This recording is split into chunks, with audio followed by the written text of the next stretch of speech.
लिए चलते जालोर मुख्यमंत्री भजनलाल शर्मा संबोधित कर रहे हैं। माता के दूधेश्वर महादेव के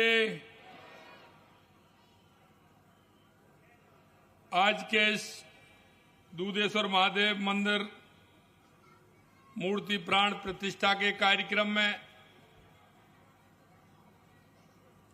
मंच पर विराजमान सभी श्रद्धेय संतगण,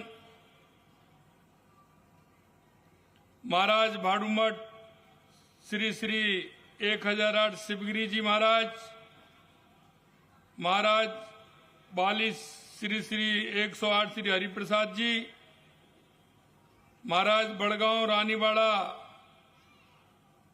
श्री श्री 1008 लहर भारती जी, महाराज निम्बावास श्री श्री 108 अमृतनाथ जी, महाराज पूनासा मठ श्री श्री 1008 बाबूगिरी जी महाराज, महाराज गजपुरा मठ 1000 प्रेम भारती जी, हमारे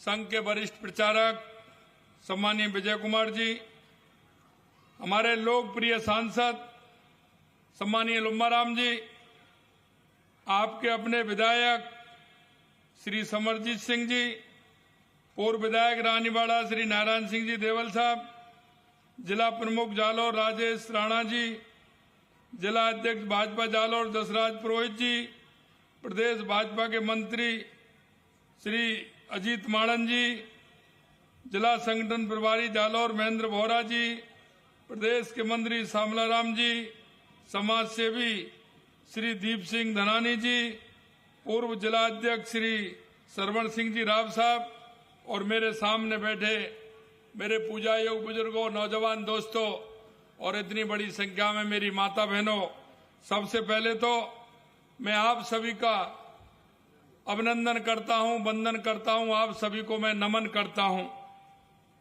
आज मैं बहुत ही सौभाग्यशाली हूं कि आज नरसना की इस पावन भूमि से भक्ति भाव और आध्यात्म की एक नई धारा प्रभावित हो रही है, क्योंकि ये हमारे संतों का आशीर्वाद जब हमारे ऊपर रहता है तो निश्चित रूप से हमारी समाज का वातावरण भी अच्छा होता है और हमारी संस्कृति, हमारी विरासत को भी बहुत बड़ा बल मिलता है।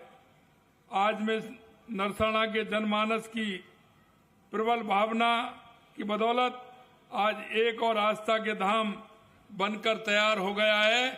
ऐसे आस्था के केंद्र बनाने वाले में आप सभी गांव वासियों को, क्षेत्रवासियों को, विधानसभा के सभी लोगों को मैं बहुत बहुत धन्यवाद ज्ञापित करता हूं। आज मुझे पूजनीय संतों और श्रद्धालुओं की उपस्थिति में इस भव्य दूधेश्वर महादेव मंदिर में मूर्ति प्राण प्रतिष्ठा के आयोजन का हिस्सा बनने का अवसर मिला।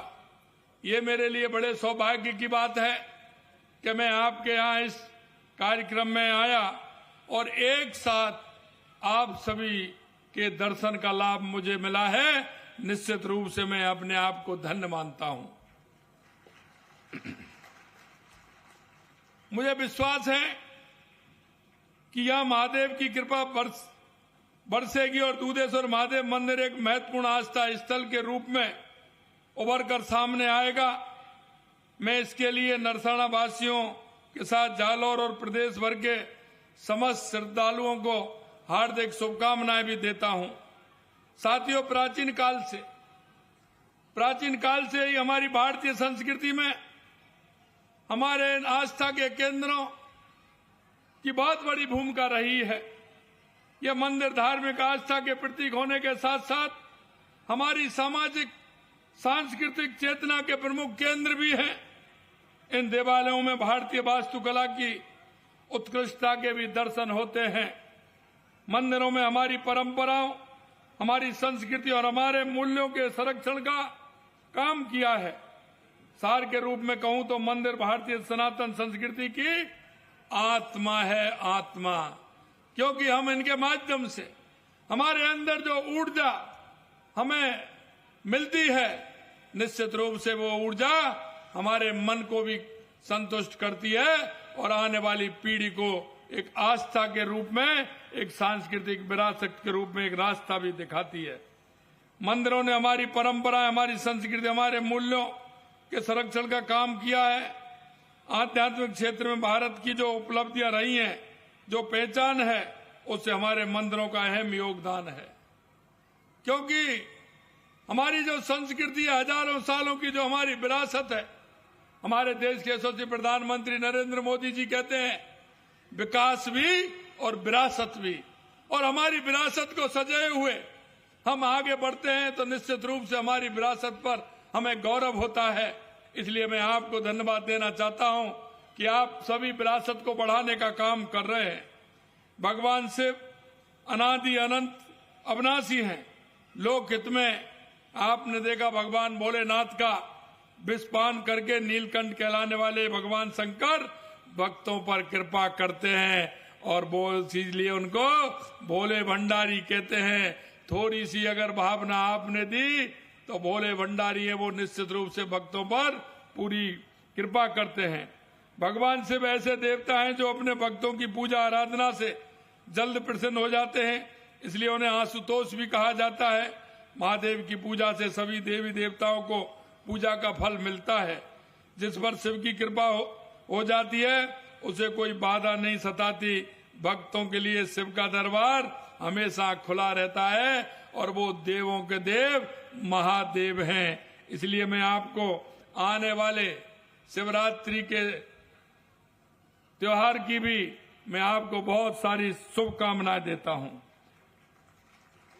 आज हम नरसाना में जिस अवसर के साक्षी बन रहे हैं वो भारत की सनातन संस्कृति के उत्थान के वर्तमान कालखंड का एक हिस्सा है। साथियों, देश के यशस्वी प्रधानमंत्री नरेंद्र मोदी जी के सक्षम और सुयोग्य नेतृत्व से देश में सनातन संस्कृति को एक नई ऊर्जा मिलने का काम हुआ है। आपने देखा होगा प्रधानमंत्री जी के अनवरत साधना का ये सुपरिणाम है कि पिछले साल उन्हीं के करकमलों से अयोध्या के भव्य मंदिर में रामलला की प्राण प्रतिष्ठा हुई और इस भारत भूमि पर 500 साल के बाद जो इंतजार हुआ उसको देश के यशस्वी प्रधानमंत्री नरेंद्र मोदी जी ने पूरा किया है। और आप देख रहे हैं अयोध्या में एक दिव्य और भव्य मंदिर में हमारे रामलला विराजमान हुए हैं। पिछली साल रामलला के दर्शन का अलौकिक अनुभव एवं दिव्य अनुभूति मेरे लिए भावुक कर देने वाला पल था, क्योंकि मैं उस कार सेवा में भी गया था। निश्चित रूप से जिन्होंने सपने देखे थे, जिनके मन में यह बात थी कि रामलला अयोध्या में रामलला के मंदिर के विराजमान कब होंगे, तो माननीय देश के यशस्वी प्रधानमंत्री नरेंद्र मोदी जी ने करके दिखाया है। यही नहीं मेरे भाई और बहनों, आपने देखा होगा विकास और विरासत दोनों साथ साथ हैं। आपने ये नेतृत्व अद्भुत कालखंड है। इस कालखंड में हमने काशी की धरती पर बाबा विश्वनाथ धाम के वैभव